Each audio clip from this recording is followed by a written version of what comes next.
Hello, हाय, नमस्कार मित्रमैत्रिणींनो. तर मी आज तुम्हाला सांगणार आहे पितृपक्षात काय करावे आणि काय करू नये. तर शास्त्रानुसार पितृपक्षात कोणतेही मंगल कार्य जसे की विवाह, गृहप्रवेश, दुकान उघडण्याचा मुहूर्त, नवीन व्यवसायाची सुरुवात करू नये. पितृपक्षात कोणाशीही खोटे बोलू नये व अपशब्दाचा वापर करू नये. कोणाशीही फसवणूक, कपट करू नये. असे केल्याने पितृरुष्ट होऊ शकतात. तसेच या काळात ब्रह्मचर्याचे पालन करणे अत्यंत आवश्यक मानले जाते. पितृपक्षाच्या काळात दारू, पान, वांगी, कांदा, मांसाहार, पांढरे तीळ, दुधी भोपळा, मुळे, लसूण, शिळे अन्न, मोहरीची भाजी, मसूर डाळ, काळे मीठ, सत्तू इत्यादींचा त्याग करावा. असे केल्याने पितर अप्रसन्न होतात. पितृतर्पणासाठी काळ्या तिळांचा वापर करावा.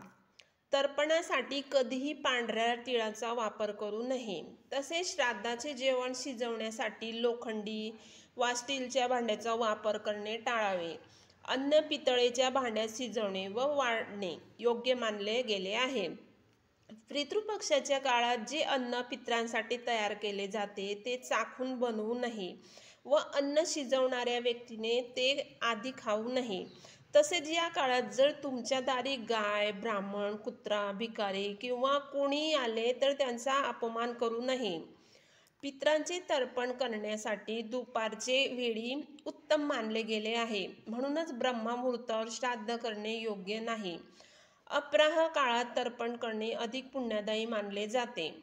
पितरांचे संपूर्ण आशीर्वाद मिळवण्यासाठी पितृपक्षात या सर्व नियमांचे पालन करणे अत्यावश्यक आहे. यामुळे आपल्या कुटुंबावर पितरांची कृपा सदैव राहते. तर मित्रमैत्रिणींनो, कसा वाटला माझा व्हिडिओ? तुम्हाला आवडला असेल तर नक्कीच लाईक, कॉमेंट्स आणि शेअर करा आणि सबस्क्राईब करायला विसरू नका.